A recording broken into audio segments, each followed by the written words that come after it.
Hi. Today the topic of our presentation is growing GDP in Pakistan by developing small and medium enterprises, addressing key obstacles to economic growth. Our group is group number 2. My name is Sayyid Fahid Kabir, me with my group members Hamza Ijaz behind the camera, Mohammad Shah and Namra Batul. This is the table of content, introduction, research scope, current challenges. We will discuss each and every slide. First one is introduction, economic expansion. An increase in GDP or fall in unemployment rate, raised proportions and reductions in income cultivating poverty. Second is government revenue. Increase the revenue of taxes which can be spent in social services and infrastructure by government, hence reducing poverty. Third one is more investment. As long as the GDP is high, there will be more investment coming from local as well as from international side in the country, which means they will create more job opportunities and increase the living standard of the country. Last is the resource allocation. The economic growth allows for the appropriate allocation of resources to important areas such as health, education, and these are the necessary and basic infrastructure which every person wants in their country. And there is a research scope. The research scope focuses on analyzing the challenges hindering SME growth in Nigeria, particularly in knowledge, finance, culture, and infrastructure. It explores the strategies adopted by other countries to overcome these issues, evaluate applicably in Pakistan, and proposes tailored solutions to enhance SME development and drive GDP growth. Current challenges in Pakistan. These are the 4 challenges which we are discussing in. Knowledge and training gaps, limited access to finance, cultural limitations, infrastructure deficiencies. First one is knowledge and training gaps. Entrepreneurial competence linked to learning and education is not shared within disadvantaged careers. Second is human capital and low literacy rate, especially among women, because in our part of the world, it is very difficult that women, get their degrees above the master levels. And the second is cultural limitation. Societal and cultural norms reforms reinforce tradition gender roles, which partly explain have such low participation rates among women. Female entrepreneurship is not supported, which is why there is less participation of women in entrepreneur side. Limited access to finance. High interest rates as well as lack of collateral make it difficult for SME to fully finance their expansions. Unsophisticated financial institutions. There are few microfinance banks which can fulfill the needs of SME to expand or start a new venture in our country. Last one is infrastructure deficiencies. Inadequate infrastructure, unreliable power, limited transportation, and low quality internet, which can raise the cost of doing business in our part of the world. Inadequate infrastructure contains SME sociability and competitiveness to compete other competitors all around the world, due to which we are facing different challenges. That's all from my side. I will call Hamza. My name is Hamza Ijaz and I'm going to present the further slides. So in the first slide, we got knowledge and training issues. These are the various issues which are the basic hurdle in the starting with the SMEs. And the first step is the insufficient education and training. The education is the main requirement for any business, for any any step you are going to take in your life. The education is the basic step in that life, in that criteria. So major deteriorate in the level of entrepreneurship education, thus severe skill shortages. So the other issue is challenging to scaling. So in the challenges, we got the basic challenge is the formal education. If you can't provide your formal education to the to your people, they are not aware how to start the startups and how to do the business in their life. So the third issue is the women empowerment. So the woman plays a big role in any society. So the women empowerment is a basic hurdle in the country like Pakistan. So Further, fourth step is economic impact. And uneducated labor is a basic hurdle in a country like Pakistan, where they are not aware how to do the basic tasks on daily routines. And in the further, we can take example and evidences that can tell us that clearly from where a business is lagging, and where are the drawbacks, and from where we can a small medium enterprises need to improve. So in the next week we are presenting some solutions. So in the first, we can take a model from India, where they are providing tailored programs to their population, so they can develop their entrepreneurship skills. For that purpose, they introduce short-term training programs and long-term training programs. So in the short term, they introduce a Mantri Khushhal Vikas Yojana, known as PMKVY. There are three phases for that program. The first one is 2.0, and they introduce the 3.0, and the last one is they introduce as a 4.0. So it's the same program, but they introduced in 3 steps. So in the long-term training schemes, they introduce craftsman training schemes and crafts instructor training schemes.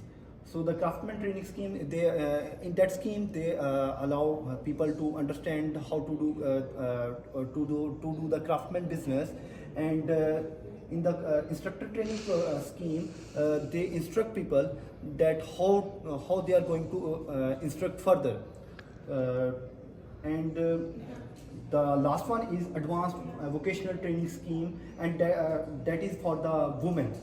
So basically they are targeting the women who are living in their houses, and they are targeting them because they can equip some skills which they can utilize in their small medium enterprises, from where they can take an initiative for betterment of their life, and they can also build a good small medium company.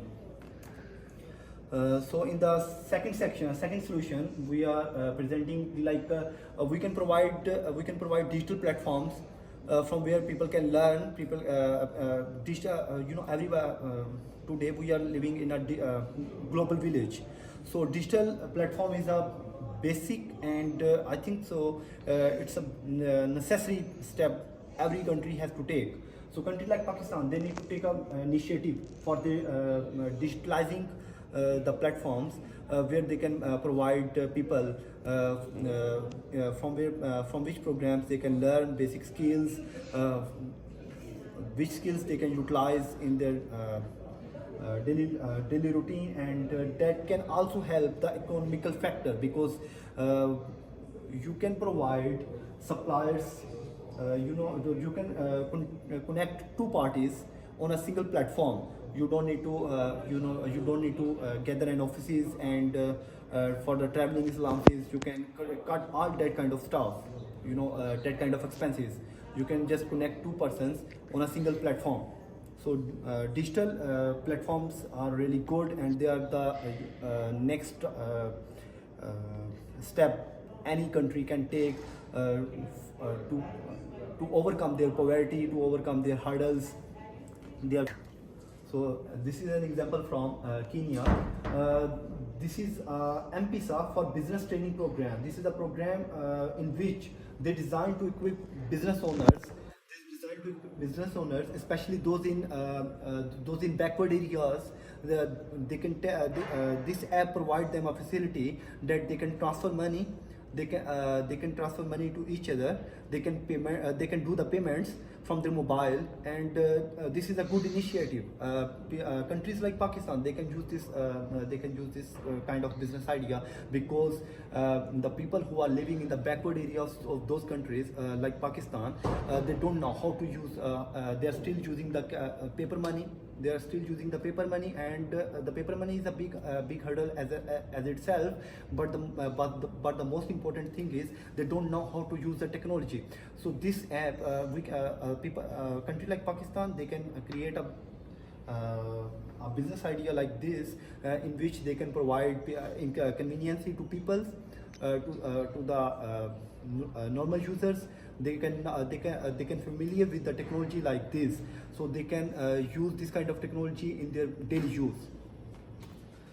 So we also do have the finance availability issues. In the starting of any business, the basic thing is you need finances. If you don't have the finances, you can't take even a further step. So in the finance barriers in the country like Pakistan is a big issue. There's no banks that are supporting the small medium enterprises, and if they are providing if they are microfinancing them, then they are charging like too much interest. Those companies can't even afford that kind of interest. So this is a big issue. And the collateral difficulties, like they don't get a loan from commercial banks. So financial exclusion. I can tell you about this in this graph. We can say that this is how SMEs are facing hurdles to access finances. In this graph, you can see that this shows that from 2007, the companies, the SMEs who are accessing finances are around 7, which dropped to around 2008, which dropped to from 6.5 to around 4.5. We can say that this happened because due to the financial crisis in the world around 2008, the whole world faces a financial crisis. But it's continuously going down. This is the main problem. The SMEs, if they don't get money, they're not going to. It will be a demotivation in itself, because the more people, if the entrepreneurs, they are thinking that they are not going to get funded by the banks, by the government, then they are demotivated, and they are not going to do the businesses. They are not going to take a step which can change the people's lives, which can change the whole scenario in the country like Pakistan. So if we need to improve the SMEs, if we attract people to SMEs, then we need to provide their finances, we need to support them, and it has to be happened on the government grounds. So that's all from my point of view. Hi, I am here to discuss about the proposed financial section. The first one is cultural limitations. The cultural limitations contains the cultural components.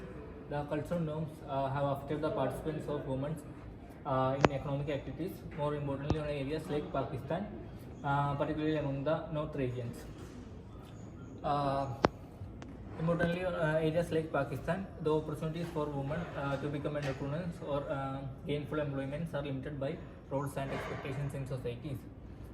Its effects are this cultural wall greatly limit how many people put into the entrepreneurship and leave much of the population out. And next one is proposed cultural solutions. This contains programs targeting women and community engagement and awareness campaigns. The programs targeting women is inspiration from Arnanda programs that provide mentorship, finance, and support for female entrepreneurs. Community engagement and awareness campaigns, they raise awareness by advertising the economic advantages of women working. Also include campaign strategies to our knowledge and understanding. So the next slide is about infrastructure deficiencies. This consists of infrastructure gap. The Pakistan faces problems like irregular electricity and insufficient transportation, which affects the business operations. The main impact of this one is it will increase the cost of doing business, and this will result in the rise of operational expenses and complicate logistics, those infrastructure problems. And the next slide is about the proposed infrastructure solutions. This consists of leverage public-private partnerships, which is known as PPP, and the next one is established special economic zones, which is known as SEZs. So this design entrepreneurship programs for women. Such programs may include mentorship, funding the opportunities, and business training that are not that are designed for women. The community engagement and the awareness sensitization. We need companies that explain to communities worldwide. Today I am going to explain management framework Porter's 5 forces model. The first point is competitive rivalry. In this point, they have a number of in the company they have a number of competitors are available, and they have a number of equivalent products offered.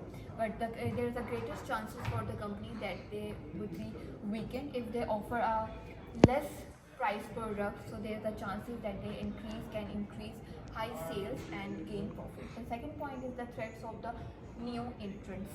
A company power is affected by the forces of the new entrants into the market, and if new competitor take less time and less money to become an effective competitor, so it has a greater chances that they can compete the existing established companies. The third point is bargaining powers of the supplier. In this point, if they have a low suppliers in the market, so it means that the company would depend on more on the suppliers. And if you have more suppliers in a lower cost, so it means between the rival competitors, so it means that the company can input its cost in a lower prices and its gain its profit. The fourth point is the bargaining powers of the buyers, in which point we mostly saw that if the company has a more customers and the buyers, and if the company would how much company would cost to find out the